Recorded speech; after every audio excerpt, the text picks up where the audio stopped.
I don't know. Board Games Insider, a proud member of the Dice Tower Network. But just how did Tom Vassell allow this to happen? The world may never know.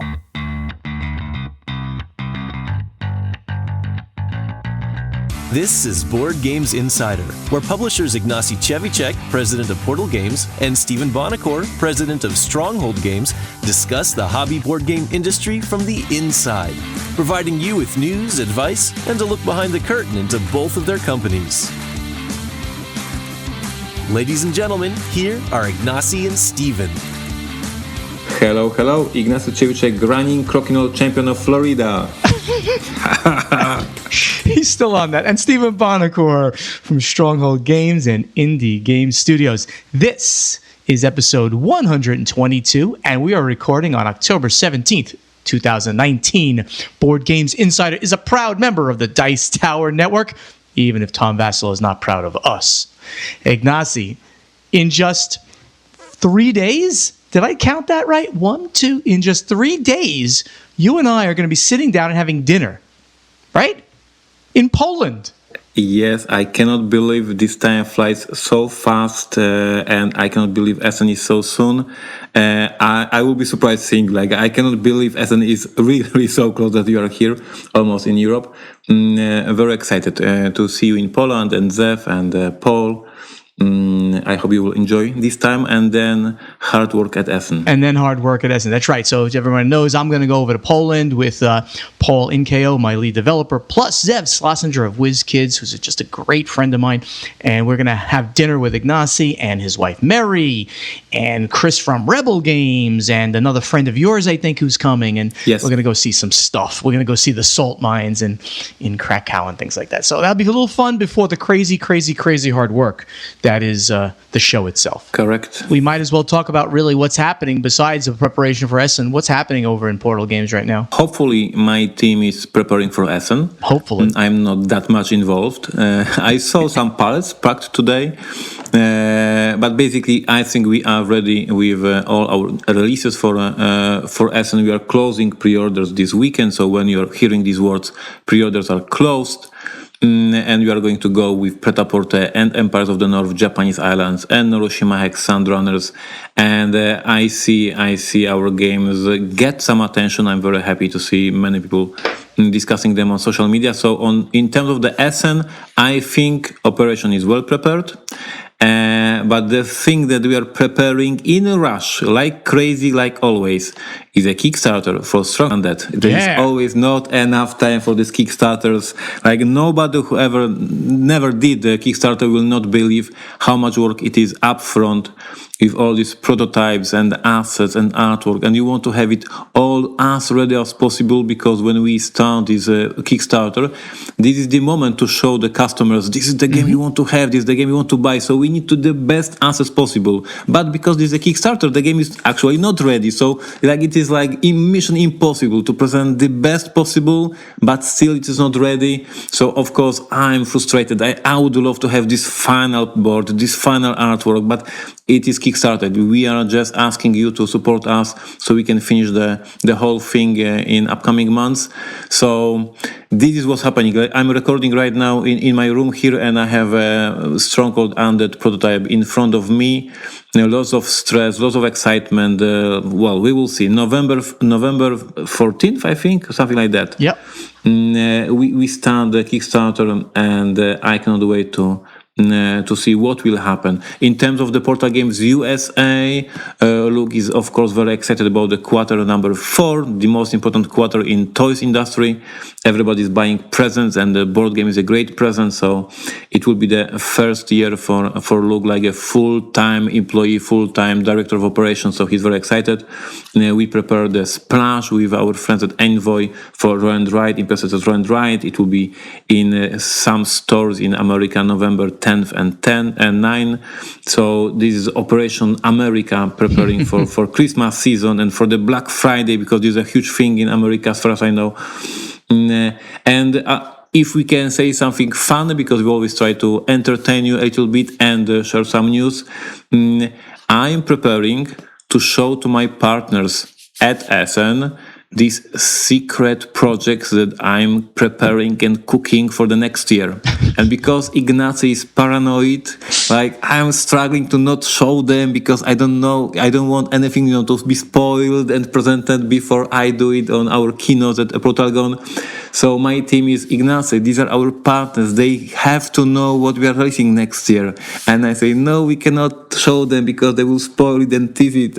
And it's a secret before PortalCon. So we have a lot of fun here in the office. But in a serious note, for the customers, for the present customers, at PortalCon in January, we will announce all our new releases for the 2020. And next week, I will spoil it to our partners. And I will be very, very angry if any of this information will see the light of the day. Do I get to find out what it is beforehand? I'm paranoid. I'm not sure. I'm crazy. Okay, that's all right. I can wait for the news. So over at Stronghold Games, we are doing a store splash too. So I actually hope everybody goes out and checks out Imperial Settlers Roll and Write, because I did play that and I think it is amazing. Thank you, and thank you, sir. Luke, for sending me a copy of that. I played it fairly recently on the Dice Tower Cruise. It was great. We are going to be doing a store splash for Amul, our card drafting game. We had kind of taken off store splashes for a little while. So I think the last one we did was July, but we're now going to do a nice big one for Amul. It's one of the month-long Envoy store splashes, so it could be any time between November 15th and December 15th, about 100 stores across the United States. Go out, check that out. We'll post on Board Game Geek where you can find the stores that are going to be hosting this. Go out, check out Amul. When you see how this game plays, this card drafting game, very interesting, very novel, and scales completely seamlessly and plays differently between 3 players and 8 players. So check that out. And of course, it is available in stores already. On the pre-orders and releases, I've been talking about the great Roll and Write series that we did. Encore is out there already. That was Knockmall in Germany, and that's our 6-game Roll and Write series. So you can go check that one out. And by the way, we may have another follow-up to Encore next year. I guess that's something I should have told you in the in the secret section, but we might have one. I got something from our friends out in Spiel already. And the pre-orders are going to continue for Coffee Roaster, Fire, and Fat Sloths. Those are still all on pre-order. But I do have some bad news about those releases, since they're not going to make in time to street date in the U.S. They're all going to street date. I'm not going to make time for this year's street dating. They're going to street date in the January-February timeframe. But of course, as always, the pre-orders that were done on the Stronghold Games website will ship before the street date. So that even gives us more time to make sure that you guys who pre-ordered from us get the games anyway. The Kickstarters, those games are also getting on boats right now, and that would be Aftershock, Aegisia, Democker, and of course, Terraforming Mars Turmoil.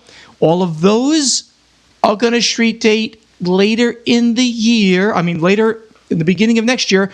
Terraforming Mars Turmoil, I've got some big news right now. Okay, I'm ready. It's fulfilling right now to the Kickstarter backers. It is actually fulfilling right now. It's already shown up in Europe, in Germany, and in some of the Scandinavian countries, because a lot of it's being sent out from Sweden. We know Fricks Games is over in Sweden, so they're handling a lot of the fulfillments for Europe. So people, when they hear my voice, will probably most of Europe will now either have the game or it will be in the mail on their way to them. The US is a little bit later, but they will be getting it soon as well. So that's a really great thing, and I'll have more information on street date for Terraforming Mars Turmoil in the secret part at the end of the show. Other things happening here, as I said, it's just crazy, of course, with Essen preparation. We are now ready to go. We are locked and loaded and ready to go, and I can't wait to do it, come back with all these great games, and then test them at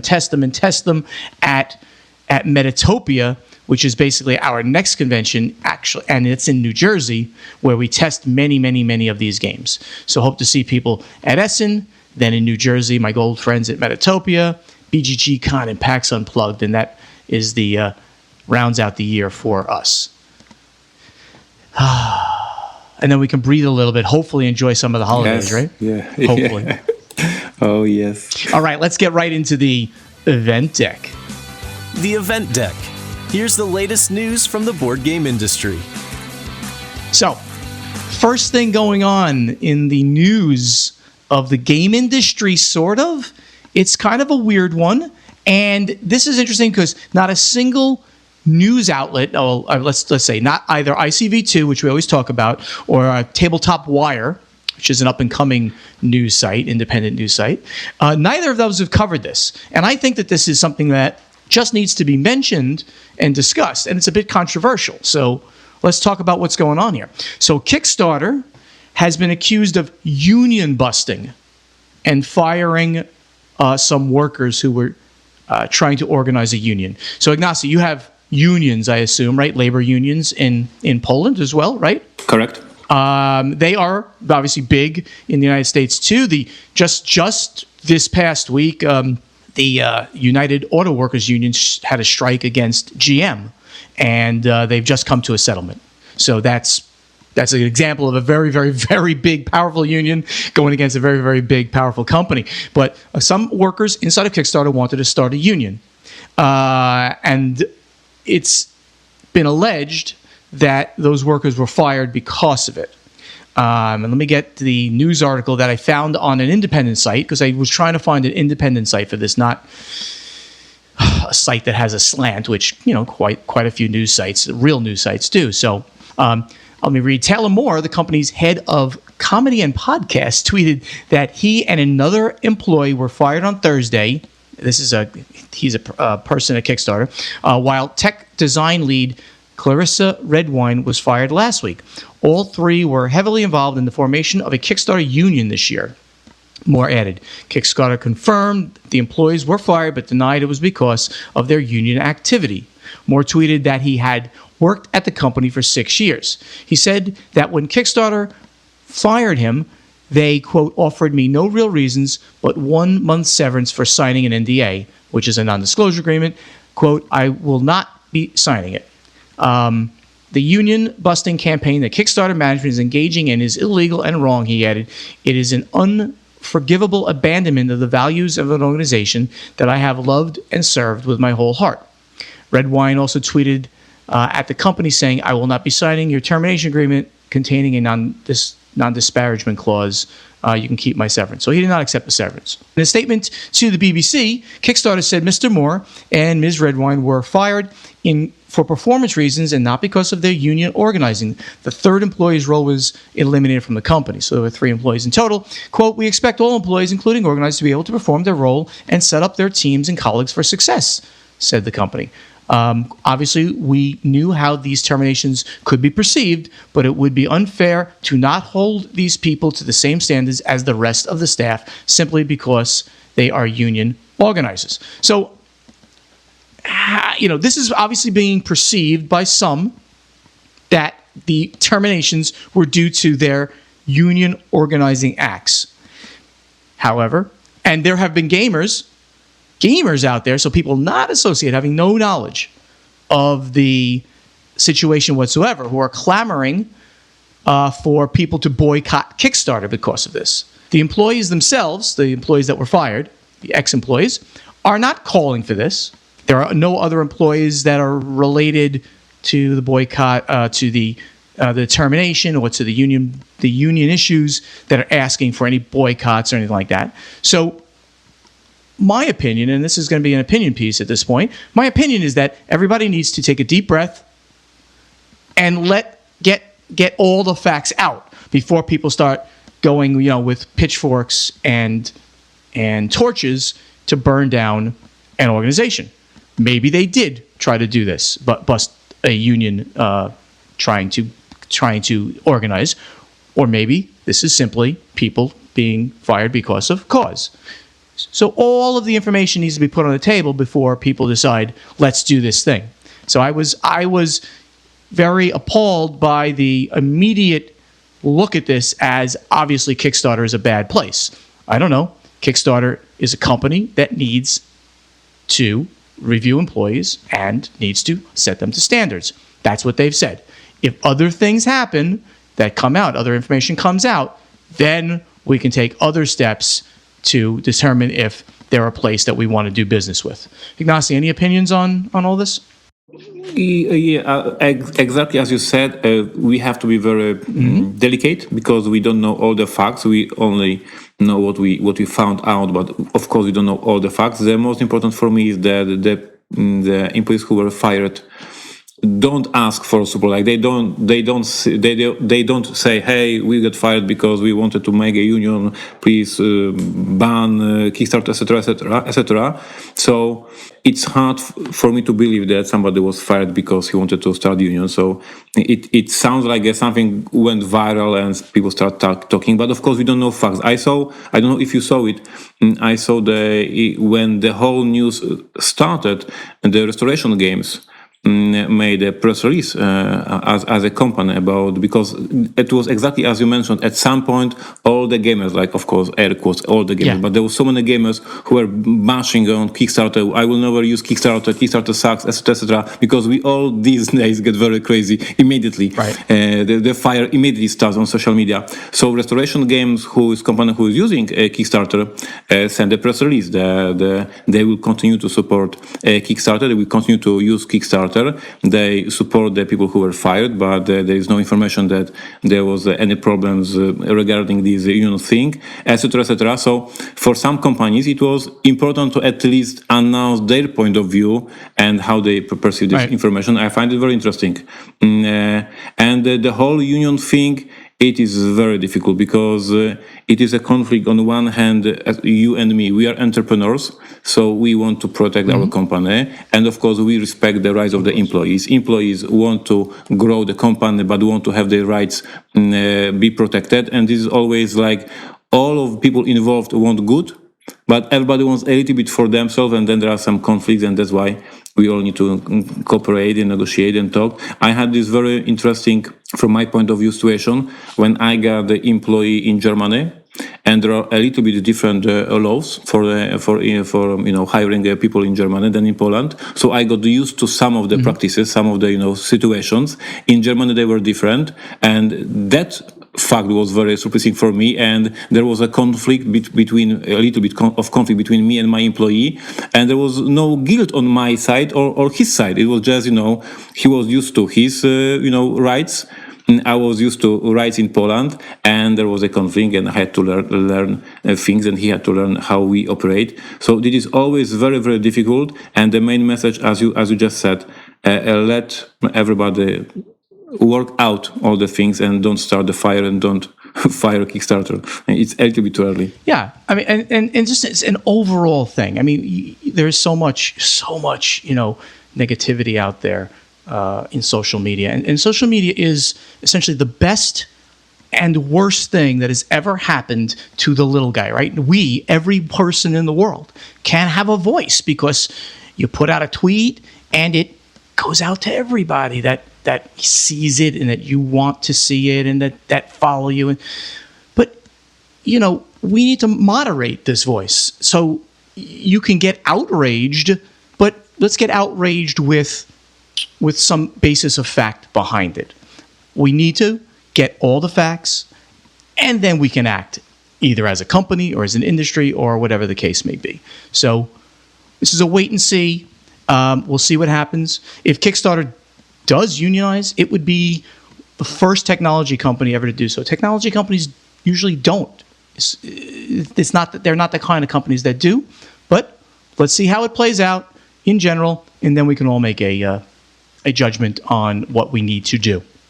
Exploding Kittens. Wow. So everybody knows about Exploding Kittens. That was was it $12 million Kickstarter about 3 years ago? Crazy. Broke all the records based on a web comic. So now the company has raised $30 million in capital to grow the company. So TCG Capital Management, an affiliate of the Turin Group, has invested $30 million into the game company Exploding Kittens, the company announced. The money will be used to develop more games, expand its IP into live events and other formats, build out its team, control more of its production and distribution, and continue to experiment with innovative ideas around gameplay to help further build the community. The Churn Group sold a majority share of Otter Media, which included anime streaming Crunchyroll and digital media company Rooster Teeth. So this company's got their hands in a lot of tangential geeky things, apparently. Exploding Kittens was founded by game designer Ellen Lee and webcomic creator Matthew Inman to produce their first game, Exploding Kittens, in 2015. Since then, the company has produced several additional games and recently announced its first live event, a gaming convention in Portland, Oregon. Very, very interesting. So, when you have a certain amount of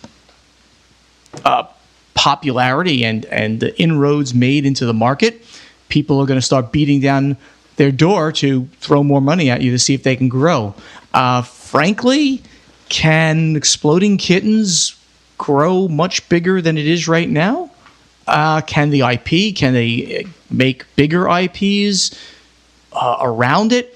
That webcomic is very, very, very popular. I don't know it. I don't think you know it either. But it's very popular. And that's what made the game and the Kickstarter originally go so huge. Will bringing in a $30 million investment do much more for them? I don't know. Gnasi, any comments? I don't know, but I don't know this company. Like, I don't know anybody personally in this company. So my perception is just a regular guy from Poland watching how it grows. But I want to say that I'm really impressed, because for me at the beginning, this Exploding Kittens was like a joke. Like they had a super success on the Kickstarter. They are making a funny card game, Munchkin style, super simple, based on a popular comic. And I was like, okay, they are making a joke, they're making a money, good job, well done. But then they didn't disappear. They are continuing to releasing new games. They're continuing to growing. And now we see that they have investment. So apparently, they know how to make a business. It was not just stupid joke. It was like a well-executed promotion of the board game based on the comic books. And I'm really impressed, and good job. I'm not a huge fan of this type of the games, like this super stupid party game. So I'm not the target audience, but I watch it with the respect. And at some point, they are helping our hobby as well, because there will be many people who just play this stupid game and then will find, maybe there are different games. They will go to the Munchkin, and from the Munchkin to the Flux, and from the Flux maybe to the Splendor, etc., etc. So for us, it is, if anybody is playing board game, it is good for us. And as I said, for me, I thought it was like, okay, we had the Kickstarter, we had some millions, that's awesome. No, a few years later, they are growing the company, they are making a business, and from me, like, impressive. Yeah, I mean, again, as you said, your biggest point there was that in the end, they'll even help us if they're going to push that much money into the industry. People who find those games will end up finding bigger games as well over time. Target and Toys R Us are back in the news. In this case, and this must be the last news, because the first one was very long. We are talking for 20 minutes. I just want to remind everybody that I'm Crokinole champion of Florida, and it's the last news of this episode. You're a bad man, really. I'm not. So Toys R Us and Target are getting together. That's an interesting combination. I'm lost. I want to make an honest, transparent opinion, because I'm in a board games insider podcast. As a host, I should know things, but at this point, I'm lost. Is Toys R Us out of the business, or they're in the business? Because there is too many news about this company. That's an interesting point. So Target is breathing life into Toys R Us, and this is what's happening. Target Corporation has partnered with TRU Kids Brands, which are the current managers of the Toys R Us brand, to relaunch ToysRUs.com, the company announced. The website went live on Thursday, thus restoring the Toys R Us online presence in their post-bankruptcy, at least for the time being. The move was made after TRU Kids CEO Richard Barry explored options for e-commerce, but ultimately went to Target to power their website. So basically, if you think about it, what they're doing is they're going to use the Target back end to sell games online, to sell specifically, right, to sell the Toys R Us games, because people still know the brand and will go to Toys R Us for toys and certain types of games and things like that. Target expanded its efforts in the toy category in the wake of the Toys R Us shutdown last year, adding 250,000 square feet of toy space for toys to more than 500 stores, which in turn contributed to 5.7% bump in sales in 2018. So this is sort of you're right. I mean, so is Toys R Us dead? Are they alive? What are they doing exactly? It's a little bit of both, right? I believe that we reported back a while ago that Toys R Us Canada was still going to stay in business, but Toys R Us US was not going to stay in business. They're managing a brand, and they're figuring out a way to keep the brand name alive without having very many physical stores. I think that this is, they're on life support. I think that's a good way of putting it. I think they see that almost every week we talk about Asmodee, and they want to be covered as well every week. So they're coming with this news that we are not dead, we are dead, we got sold out. Like, no, Toys R Us, stop giving us this news. Like, we are done with you. Come on. But they are important still. Okay, maybe we'll stop reporting on them. But there's a little bit of life left in Toys R Us because Stronghold Undead. Stronghold Undead. This is about necromancy. Much more important. Terraforming Mars, very important. All right, let's go to our strategy and tactics section. Strategy and tactics. Some advice for you from Board Games Insider. All right, so let's take some questions from our guild on Board Game Geek. Ben Sherman, BWS21. Question: what is the cost to publish a game not originally made by your company? Well, that's a very broad question, such as Ignacy Publishing Simon titles to the Polish market. Is there a flat fee between the two companies, or are royalties involved on units sold? Well, Ignacy, you can start, but obviously it's not this is how it's done 100% of the time. Every deal is different. Go ahead. Yep. So first of all, two different deals. One deal, for example, a company is printing and manufacturing the game, even a Polish version of the game. They are manufacturing it in China, and Portal Games or other licensor is buying the full product. And we are paying for production of this product. The other deal that can be done in the industry is royalties. So I'm producing the games in Poland, and for each copy I sell, I pay royalties. So, for example, to give a close example, I'm doing a Polish edition of Resistance, and we are printing it in Poland because it is just a card game without plastic pieces. So there's no need to do it in China and do all the shipping and problems. So we do it locally, very fast, very good quality. In Poland, we print Resistance, and we give to our partner in America every half the year a royalties report, how many copies we sold, and this is royalties. With the Simon games, like we are doing Polish edition of Simon games, of course we cannot do miniatures for Blood Rage or miniatures for Rising Sun here in Poland, in Krakow. Mm-hmm. So of course they are manufactured in China. So we are ordering from China, from Simon, for example, 1,000 or 2,000 copies of Polish edition of Rising Sun. They are doing it for us, and we are paying them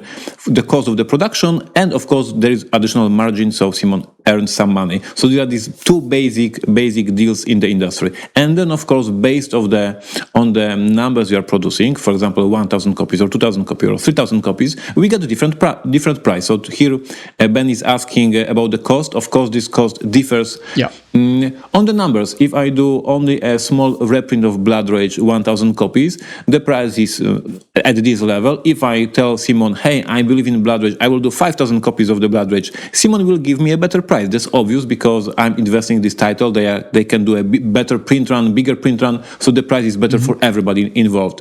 So this is basically how it works. Either royalties, if it is done locally here, for example, in Poland, either manufacturing in China and then paying to the original publisher. Yeah, I guess nothing for me to add on that. Every deal is going to be different, essentially, is what it comes down to, and it's negotiated based on the two companies and what their normal ways that they do business. Some companies will not do licensing deals. They will only give you like a deal that it's per unit. You must pay us per unit. Done. All right, let's go to Gen B. Socks Rule on Board Game Geek. When there is a hot new mechanic like Legacy or Roll and Write, do you purposely seek out one of those games for your catalog? And she also says, great, keep up the great work. I have been a listener for a while and have enjoyed hearing about the publishing side of the industry.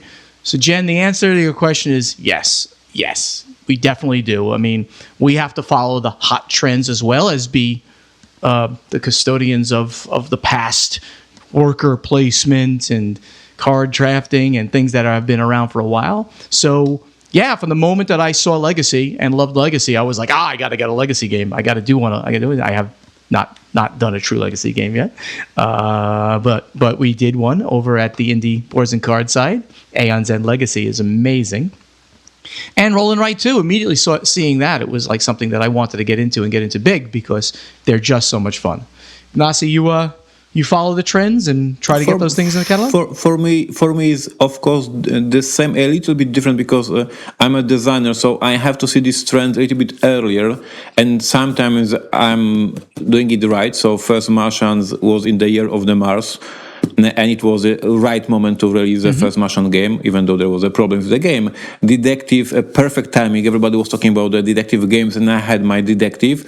And now this year, everybody's talking about roll and write games, and I had my roll and write already designed. So of course, I try to be so in time for these peaks of interest for the gamers. That's why I'm spending so much time on Instagram, so much time on the social media, watching what players are playing. Myself buying a ton of game. I buy a lot of games just to play them, to see what's trendy, what's interesting. So in terms of the designing, this is exactly, I have to know what's trendy, what people want to play. As a publisher who brings to Poland games, sometimes I make mistakes because I'm too early. The perfect example is that last year in Poland, I released a roll and write game along with my friend Steven, because we did both together Steamrollers, and it was too early. Like, I already saw that roll and write will be big. I already saw that the roll and write will hit strong, but it was too early in Poland. I already saw that it is growing in America. So okay, let's do roll and write. Roll and write are hot now in Poland. Last year, not too much, so Steamrollers for me was not a huge success. If I wait these 12 months, probably I would sold out, like I did with my Imperial Settlers roll and write, sold out in Poland. So sometimes it is a curse. If I know, me as a designer, what are the trends in America, but I need some time to wait for them to come to Poland, and sometimes I'm not patient enough, and sometimes I do a mistake as a publisher for Polish market. That was great, that last portion where you said that sometimes you're there too early. So we did Steamrollers, as you mentioned as well, and we did La Granja No Siesta, which is the roll and write version of La Granja. Both of these are far before it was a hype, exactly. right? And both of these were great adaptations of sort of the games that they were based on. No Siesta based on La Granja, Steamrollers based on all of the 18xx games, Steam and Age of Steam and stuff. You basically play Age of Steam in like 45 minutes. Amazing. Great experience, but it wasn't a big thing yet. So the games didn't do particularly well. They did okay, didn't do great. We still have stock. People who like roll and writes should go out and check out Steamrollers and should go out and check La Granja No Siesta.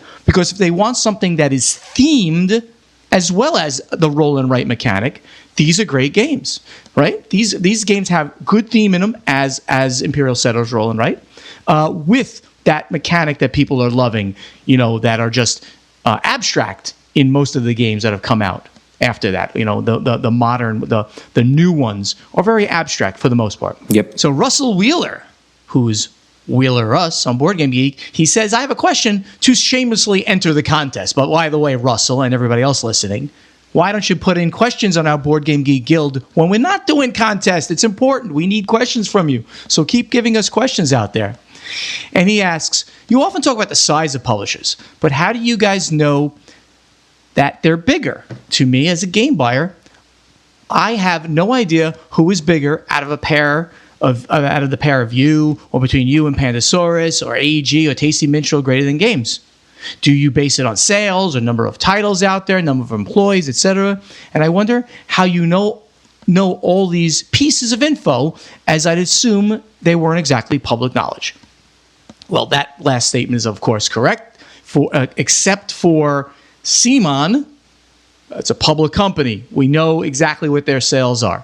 And Asmodee, we know what they sold their company for several times. In this case, $1.5 billion, which is just a phenomenal, staggering number. So we know their exact sizes.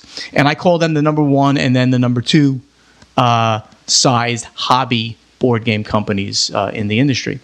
After that, it's a guess who's bigger, and it's based on a lot of factors that we don't know each other's sales, but we can see size of the presence in various places. We do know the numbers of employees to certain extents. We know what games they have that are hits and what are not hits based on how they're doing on Board Game Geek and whether they still have legs in the industry after a certain amount of years. You can take a look at some of the games that Stronghold Games and Indie Boards and Cards have put out, and we're still selling a lot of copies of these games, even though they are 3 years old, 5 years old. So that's how we know what our size is, of course, definitely, and then we can compare that to others in the industry.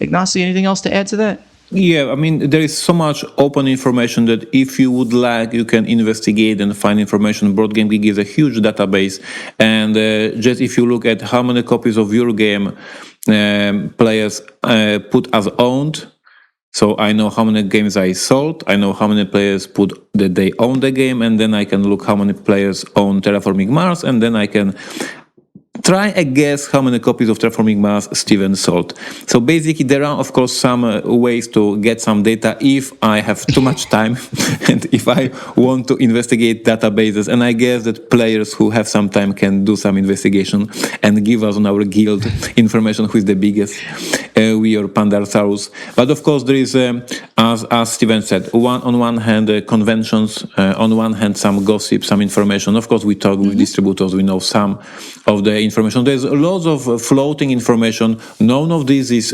solid. None of this is true. Like, I don't know exactly how many copies of Terraforming Mars Steven sold, but I can guess, like we can try a bet and I can try to guess. And he can guess how many copies I sold of Detective. And sometimes some companies, like for example Portal Games, we give some of the information open, transparent, if this information is positive and puts my company in a good light. So for example, at PortalCon this year in January, we announced that we sold more than 100,000 copies of Detective because on one hand, I'm super transparent, but this is a good way to be transparent. I want to brag that I sold so many copies of Detective and present the success of this game. So sometimes this is how you get the information. But basically, as I said, I believe in getting data from all the different places, and if I want, I can get it. Yeah. But of course, we don't have a time. We just brag. We are bigger than AIG, and like in the end, it doesn't really matter, right? I mean, it's not correct. It's not size matters. Which is a very funny thing in general, but it's not that. What we want to do is, we talk about the size of companies because being of a certain size gives you, and I've talked about this at length during, with the merger with Indie Boards and Cards and Stronghold Games, that it gives you the ability to do things you weren't able to do before. And that's the important thing. So I know that having the infrastructure behind me now is a huge thing for us, and therefore it's going to help us get bigger and better and put better games out there. So in the end, it doesn't really matter, but we'll maybe brag a little bit here and there. We must move on. We must move on. Right? We must One more question? Okay. Craig Phillips. I know Craig. He's worked for me at conventions, one of the nights. He was G.E. Stickta on Board Game Geek. And he said, yes, he's here for the contest too. Craig, please put your questions in without a contest. You attend more conventions than anyone else I've ever heard of, Stephen.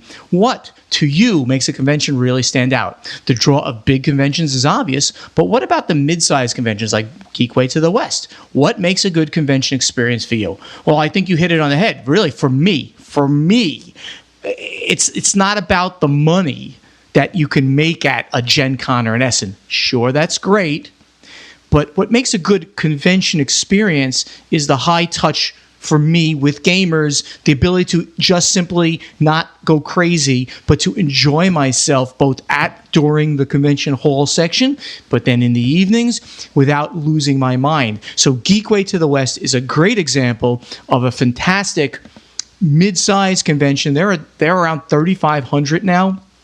And the other ones that are like that I love very much are Board Game Geek Con, both the one in the spring and the one coming up in November in the fall, and of course Dice Tower East and Dice Tower West. Those are the best. Those conventions I just mentioned are my favorite conventions of the year because I can literally spend more time with gamers, hanging out, having a good time, not killing myself, and also relax a little bit at night, play a game, have a beer, chill out with the gamers. That, to me, great experience. Ignacy, Yours has to do with cookies instead of beer. What's yours experience with cons? Yeah, I agree that the smaller convention, the better for me. And of course, I love the craziness of Gen Con. I love the craziness of Essen. But along with this craziness, which is awesome because I love marketing, I love buzz, I love hype, but there's so much stress. There's so much pressure on these big conventions. While when I go to the smaller convention, this is exactly what you said. I can just sit with gamers, play games with them, discuss, gossip, and fun. So, of course, I cannot wait to go for Essen next week, but I know how much work, how much stress, how much pressure there is. So it is not fun, not fun anymore. There you go. How many meetings do you have? You want to see my schedule? Every half hour, another meeting. I know. All right.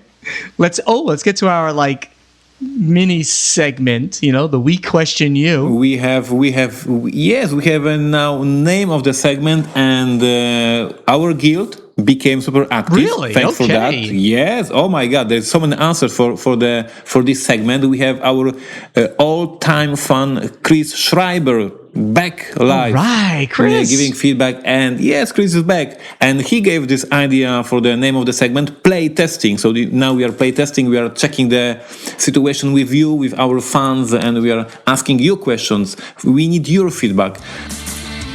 Play testing, where Ignacy and Steven question you. And as always, I'm trying to come up with some stupid, crazy question for you and for Steven. One day, probably, Steven will come with his stupid question for me, but we need to wait for him. And so my question for you, for our fans, and we want the answers in our guild, and my question for Steven today is, did you complain on your chemistry book in a high school when you didn't understand the chemistry? And of course, the question and my point is that these days there's so many gamers in the internet complaining on the rule books, and I'm asking these questions because I'm the person who made the worst rule book ever for the board game. This is the first chance. I have the right to ask this question. I screw up so high, so bad. I disappointed so many players. I know, I'm so sorry again for that. But now I have the right to question you. If you think that we are in the state of the mind, we as a gamers, that if we don't understand the paragraph, if we don't understand the rule, if we don't understand some segment of the rules, instead of blaming us and maybe I should read it again, I'm just going to the social media, oh, the rulebook sucks, it is a trash, I don't like it, I don't respect that. And I remember from my high school time when I didn't understand the physics, when I didn't understand the mathematics, when I didn't understand the chemistry, I was reading this paragraph again to try to understand it. I was not, going to social media. There was no Facebook back then. No such thing. Yes, saying chemistry book sucks. I don't understand this chemistry. When there's a FAQ for this chemistry book, no, I had to read it. So my point is, yes, there are bad rule books, and yes, I wrote a couple of bad rule books, so I know it exists. But now I think we are in the situation that I don't understand the sentence, immediately the rulebook is bad. There is never my fault that maybe I should read it again. So my question first for the fans and for the Steven, how you read the rulebook? You get already frustrated or you have some patience to read it again? I personally am not a good rule book reader. I would much rather, I guess maybe everybody would much rather have the game taught to them. I give huge kudos to people who can sit down, read a rule book, and learn the game and teach the game. Some people do it even without the game in front of them, which is really amazing. Like our demo people, our Knights of the Stronghold, they'll show up and they'll start playing the game just from reading the rule book that I sent them, and it's amazing. But your point is exactly right. I mean. Yeah, did you complain about your chemistry book? Did you complain about your calculus books? I mean, you reread it and you read it and you make sure you get it because that's sort of what you're doing. You're learning something. You would like not to struggle, of course, with a game, which is your hobby. But at the same time, we're talking about complex games. We're not talking about teaching somebody tic-tac-toe, right? We're talking about somebody some games that require 24 or more pages in a rule book to really do a good job of explaining the entire thing.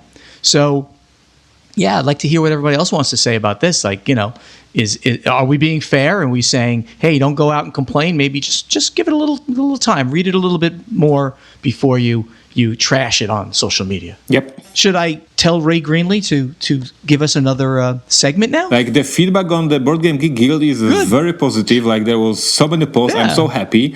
I'm proud. This is my segment I invented. Like this is awesome. And by the way, I won Crokinole in Florida 2 years ago. All right, let's get to the final scoring. Final scoring. Here's how you can stay in touch with Ignacy and Steven. Everybody out there, thank you so much for listening. Please help us spread the word about this podcast by telling your friends to download Board Games Insider wherever they like to listen to podcasts. To ask us questions, please go onto the Guild on Board Game Geek, and don't just do it when we do contests. Put some questions out there for us, and engage us now for our new segment, the playtesting segment. I got to write that down into these notes back here. Board Games Insider has a Facebook page. Check us out there. We're constantly posting stuff. That's / Board Games Insider on Facebook. And of course, we have company Facebook pages / Stronghold Games and / Portal Publishing. The company website, strongholdgames.com, portalgames.pl, and portalgamesus.com. Sign up for our newsletters over there. Want to talk to Steven or Ignacy directly? Go to Twitter. It's at Stronghold Games and at ChevyCheck. Same on Instagram. We're the ones who actually get out there on Twitter and retweet things and talk to you directly. We hope to see you soon. Next week, when this thing drops, we'll see you hopefully at Essen, at BGG Con after that. Actually, for me, at Metatopia, New Jersey, and also at PAX Unplugged. If, by the way, you want your podcast edited professionally by Matthew, who does ours. He's from This Game Is Broken podcast. Send him a line, send him an email at thisgameisbrokenpodcast@gmail.com. Ignacy, you have anything to share? I'm going to make a statement here that the fans loved my Costco Advent beer calendar last week because I was posting it on social media, Facebook, and I think Costco, like the largest like big box like crazy retailer, for that kind of stuff, is going to get a lot more sales because of Bonacor sent people there to go get their beer. I just want to say that last week you proved that Tom Vassell is not listening to our podcast. Because he didn't yell at me for the Advent beer calendar. I have one other thing. I mean, I mentioned this at the top of the show, and I was going to say it now. Well, it looks like we have a street date, the retail street date for Terraforming Mars Turmoil, and PSI, who's our sales agent, looks like they're going to create a special street date for this very big launch. If we can get the games in there in time, all of the copies of this, we have to get it there 4 weeks before, but we're going to have a special street date. So if you're not a Kickstarter backer and you want to go out to your friendly local game store, you can probably, right now it's most likely, it's tentative, but it looks like the street date will be New Year's Eve. December 31st, 2019 will be the retail release of Terraforming Mars Turmoil in English worldwide. That's my big news. PSI is doing a special street date for Terraforming Mars. How cool is that? That's right. That is right. Congratulations. Yeah, thank you. That we did this actually a few years ago for the Venus Next release. I'm pretty sure, yes, it was Venus Next. Terraforming was Venus Next.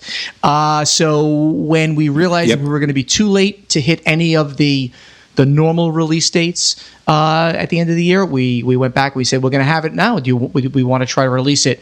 And they said, yeah, let's see if we can do a December 31st New Year's Eve Terraforming Mars Turmoil release for retail stores. Very cool. So on purpose, you're making that people will not dance during New Year Eve. They will not drink beer. They will be playing Terraforming Mars because it will be the hot item of the day. I think that's a great idea. I approve this message. All right. I think that's everything for today. We'll see you. We're not going to be recording next week, I don't think. We're going to be in Essen and Poland. So we'll see you in 2 weeks. Thank you. Bye-bye. Bye-bye. Thank you for listening to Board Games Insider with Ignacy Cevichek and Steven Bonacor. Board Games Insider has been made possible by you, our listeners and hobby board game enthusiasts. Ignacy and Steven thank you greatly for your support of their companies and the hobby board game industry. Follow both Portal Games and Stronghold Games on Twitter, like both companies on Facebook, and sign up for their newsletters on portalgames.pl and strongholdgames.com. Please join us next time on Board Games Insider. You're listening to the Dice Tower Network, the home of smart people, insightful board gaming commentary, and Ignacy Cevichek. Find out more at dicetowernetwork.com.